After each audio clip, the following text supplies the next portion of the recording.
Break नंतर आपल्या सगळ्यांचं स्वागत। महायुतीच्या सर्व आमदारांची बैठक आयोजित करण्यात आली होती, ज्यामध्ये पंतप्रधान नरेंद्र मोदींनी सर्व आमदारांना मार्गदर्शन केलं आणि सल्ला सुद्धा दिला।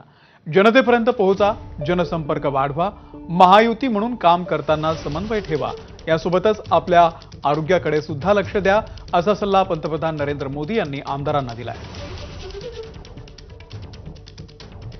राजू सोनवणे आपल्याला या संदर्भातले अपडेट देतील।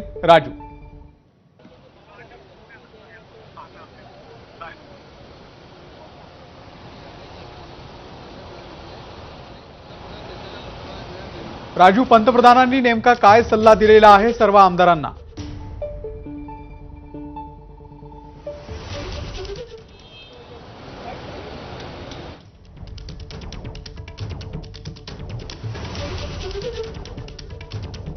राजू सोनवणे आपले प्रतिनिधी सध्या आपल्या सोबत आहेत। राजू, पंतप्रधानांनी सर्व महायुतीच्या आमदारांसोबत संवाद साधलेला आहे, नेमका काय कानमंत्र दिलेला आहे?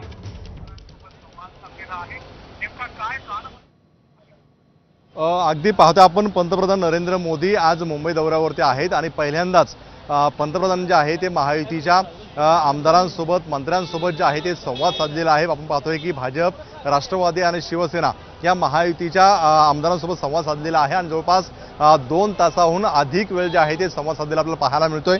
यामध्ये सगळ्यात महत्त्वाचं म्हणजे पंतप्रधानांनी जो काय कानमंत्र दिलेला आहे तो जनतेपर्यंत तुम्ही पोहोचा, जनसंपर्क वाढवा, एकमेकांविषयी द्वेषभाव ठेवू नका, महायुती म्हणून काम करताना समन्वय ठेवा, अशा प्रकारचं सांगितलेलं आहे। आणि जनतेचं काम करत असताना आपल्या कुटुंबाकडे सुद्धा लक्ष ठेवा, आपल्या कुटुंबामध्ये जे आहे ते आरोग्य सांभाळा, अशा प्रकारचा सुद्धा सल्ला दिलेला आपल्याला पाहायला मिळतोय। मात्र ही सगळी चर्चा होत असताना कुठेतरी अनेक योजना संदर्भात सुद्धा जे आहे ते आमदारांनी मंत्र्यांनी प्रश्न विचारण्याचा प्रयत्न केला।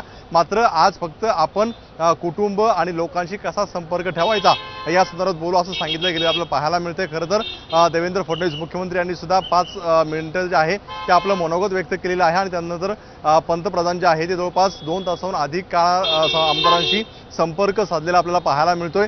सोबत जेवण सुद्धा सगळ्या आमदारांच्या सोबत केलेलं आहे। खरं तर आपण पाहतोय की महायुतीला एवढं मोठं घवघवीत यश मिळाल्यानंतर पहिल्यांदा जे आहे ते पंतप्रधान यांनी मुंबईमध्ये येऊन सगळ्या आमदारांशी जे आहे ती चर्चा केलेली आहे। ही चर्चा करत असताना आपण पाहतोय की आमदारांसोबत कुठल्या प्रकारचा मोबाईल अलाउड करण्यात आलेला नव्हता आणि फारसं यावरती कोणीही बाहेर बोलू नये अशा प्रकार सुद्धा सांगण्यात आलेला आहे। त्यामुळे उघडपणे कोणीही बोलायला तयार नाही। मात्र जे काही माहिती मिळाली आहे त्यानुसार आपण पाहतोय की लोकांशी संपर्क कसं ठेवायचा, जे काही सार्वजनिक जीवनात कसं वावरायचं, लोकांपर्यंत कसं वावरायचं, आपल्या सरकारच्या योजना ज्या आहेत ते जास्तीत जास्त लोकांपर्यंत पोहोचवा, असं सुद्धा पंतप्रधान जो आहे तो कानमंत्र दिलेला आपल्याला पाहायला मिळतोय। महायुती म्हणून जे आहे ते एकत्रित राहा, मतभेद टाळा, असं सुद्धा सांगितलं। मतभेद टाळा असं सुद्धा पंतप्रधानांनी सांगितलं आहे।